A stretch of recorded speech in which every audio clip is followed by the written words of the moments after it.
I want you to imagine this, okay? There's this 4-year-old little girl who loves to sing and dance and play dress up. So much so that every day to the Jimmy Fund Clinic for treatments, she wears a princess dress to help cheer up the other kids, but she doesn't understand that she's actually one of them. Underneath the dress, a port and a G-tube lay to help her with her meds, her nutrition, and her chemotherapy. She was starting to go bald, so she had hair in some places, bald in some others. She had this thing called double vision, where she sees double of everything, so she wore a very stylish eye patch. And on top of it all, she just learned how to walk and talk again. This person was me. I'm proud to say that I'm a brain tumor patient and survivor, but I'm also a teenager that wants to go out on school nights or hang out with friends on the weekends and then be able to go to school the next day. But sadly, that's only a wish. Chronic pain from 4 brain surgeries holds me back from doing too much in fear of grueling headaches that sometimes prevent me from getting out of bed in the morning. But when that happens, when all you see and feel and hear about is this pain, the world starts to get dark and it closes in around you.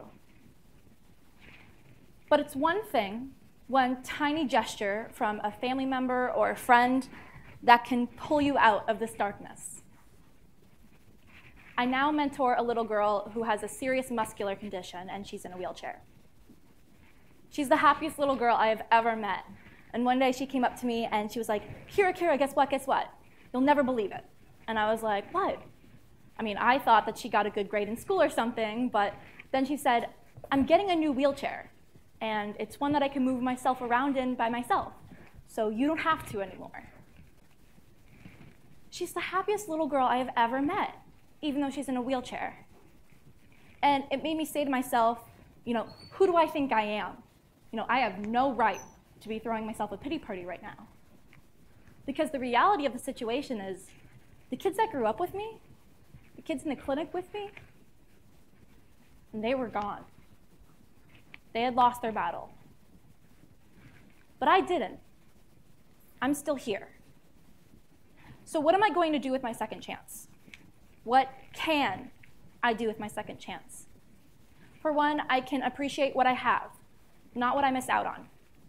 Sure, I can't go to a friend's house without pain following me around, but I'm alive. Every day I defy the odds, because at one point, my family didn't think I was going to have a future. According to Dr. Rick Hansen, a neuropsychologist and author of Hardwiring Happiness, we can counter the brain's negative emotions by appreciating and lingering on those tiny positive moments, basically choosing happiness. My mom started recording all the things I, as a 4-year-old, would say.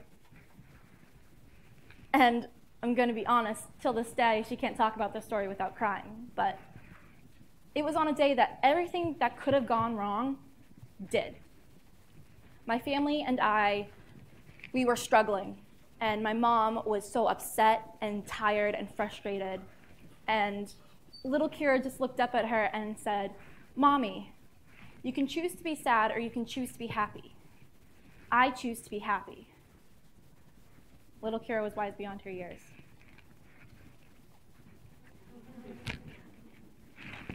Emotions are everything.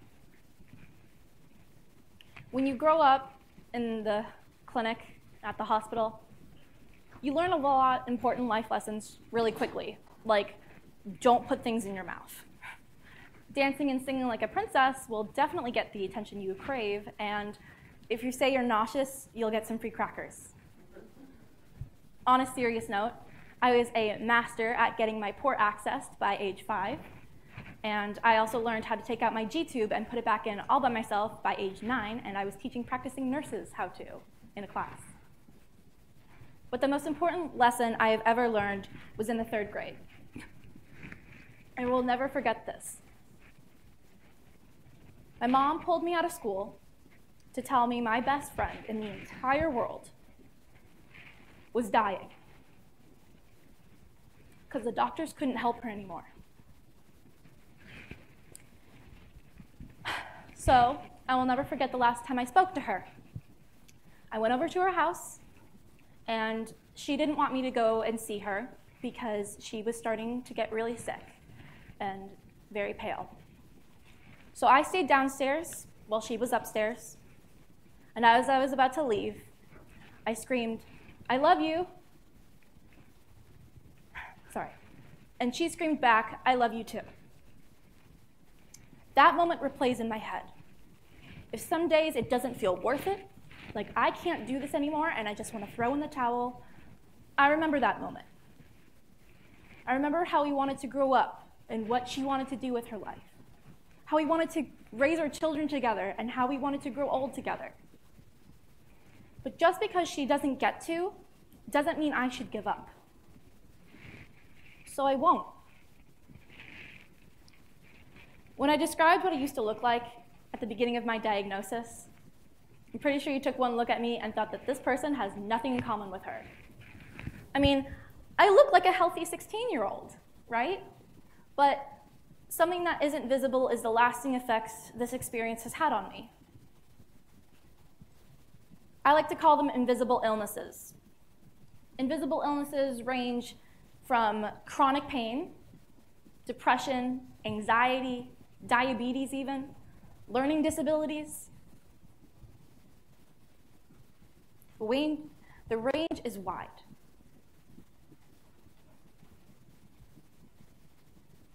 People used to come up to me and say that I was an inspiration and that I was so brave. But I never really understood why. I mean, that was my childhood. That's all I ever knew. Sure, I was a little confused when I showed up to kindergarten and it was like, hey, why does everyone have hair? You know? But I was just doing what I had to do. It was normal.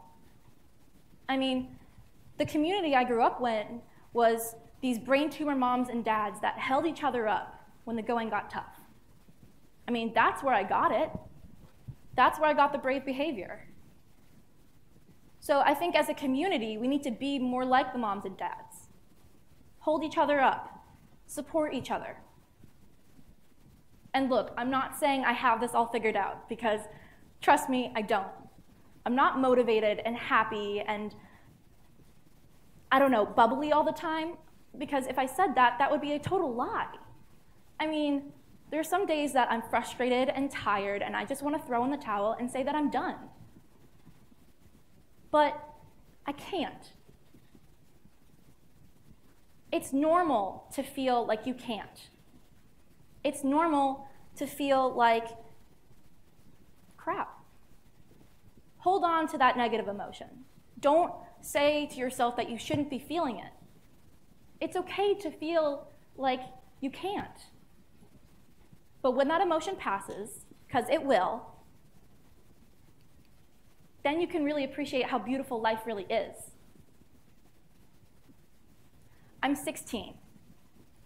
I'm not here to lecture you about how I have life all figured out, because trust me, I don't, and life has many more opportunities to kick me in the rear. But I guess my truth to you all is that life is really short. You never know when your last moment is coming. You're not guaranteed every moment on this earth. So what are you going to do with it? Are you going to be kind?